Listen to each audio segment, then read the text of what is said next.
అమెరికాను భారీ మంచు తుపాను ముంచెత్తింది. ఈ దశాబ్దంలో అతి తీవ్రమైన మంచు తుపానుగా మారే అవకాశం ఉన్నట్లు వాతావరణ శాఖ అంచనా వేసింది.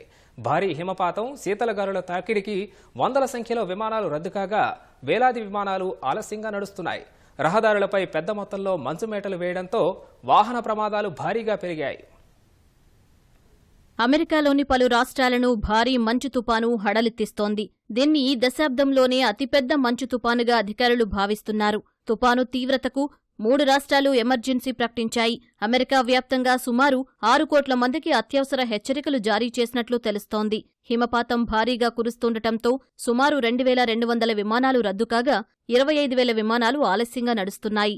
కాన్సాస్ నుంచి న్యూజెర్సీ వరకు 12 రాష్ట్రాలపై ఈ మంచు తుపాను ప్రభావం ఉంటుందని అమెరికా వాతావరణ విభాగం తెలిపింది.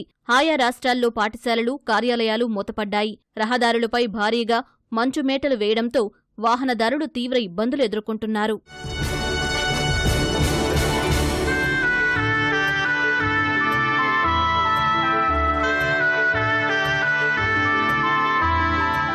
పలు నగరాల్లో 8 అంగుళాలకు పైగా మంచు కురిసినట్లు అమెరికా వాతావరణ విభాగం అంచనా వేసింది. కాన్సాస్, మిస్సోరీలో గంటకు సుమారు 73 కిలోమీటర్ల వేగంతో శీతల గాలులు వీస్తున్నాయి.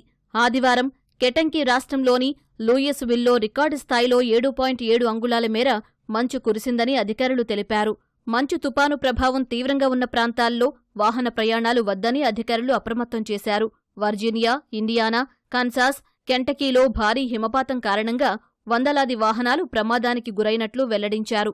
మిస్సోరీలో 600 మందికి పైగా వాహనదారులు రోడ్లపై చిక్కుకున్నట్లు పెట్రోలింగ్ సిబ్బంది పేర్కొన్నారు. భారీ యంత్రాల సాయంతో రోడ్లపై మంచును తొలగిస్తూ ఎటువంటి అవాంఛనీయ ఘటనలు జరగకుండా అధికారులు జాగ్రత్తలు తీసుకుంటున్నారు.